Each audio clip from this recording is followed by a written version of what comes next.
Ya baik pemirsa, kita sudah sampai di segmen terakhir dalam Bincang Pagi. Pak Yayat, Pak Daryatmo tadi sedikit saja mengenai unsur politis yang disebutkan tadi dari pihak Organda itu sebenarnya seperti apa dan apa kira-kira yang ideal terutama untuk mekanisme nanti dari sistem setiap 2 minggu sekali untuk tarif angkutan umum ini. Iya, sebenarnya begini ya Pak, tarif transportasi kalau ada subsidi pemerintah itu memang menjadi politis karena ada anggaran publik ya, ada anggaran BBM.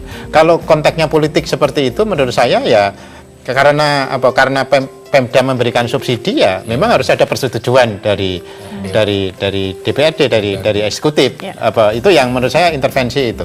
Kalau bagi konsumen sebenarnya mungkin kalau tarif itu kan bagi konsumen kan sesuatu yang harus dibayar. Tapi juga apa sih yang akan dideliver dari operator di balik kenaikan tarif itu juga harus dikomunikasikan.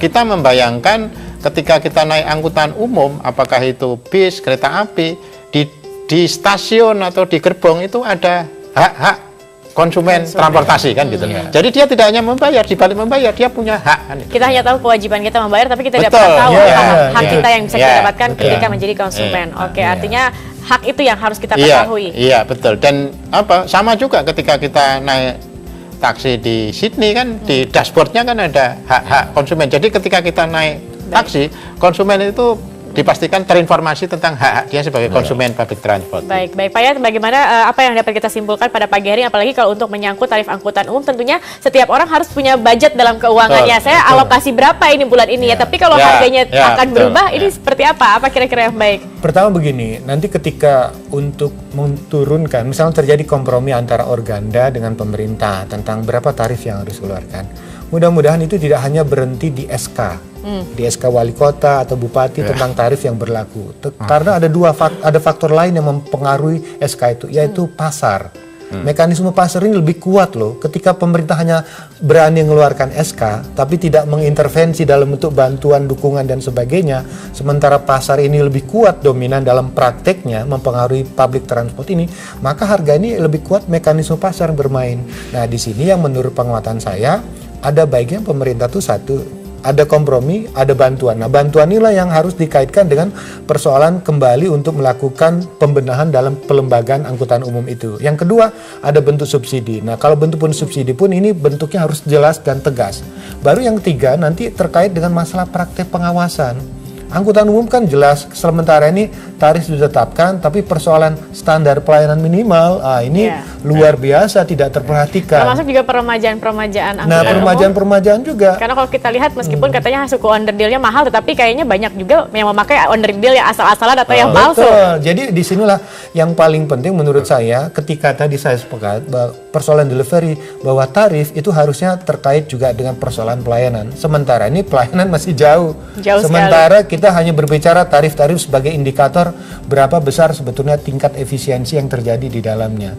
Jadi bukan sekedar masalah diturunkan. Kalau jangan sampai dia bilang murah kok pakai selamat. Ini kan tidak tepat ya kan. Artinya dalam hal inilah perbaikan itu penting. Murah bukan berarti mengabaikan keselamatan. Tinggi juga harus mementingkan aspek keselamatan di dalamnya. Artinya keselamatan tetap nomor satu. Murah ataupun juga mahal. Pak Daryatmo mungkin ada tambahan terakhir juga?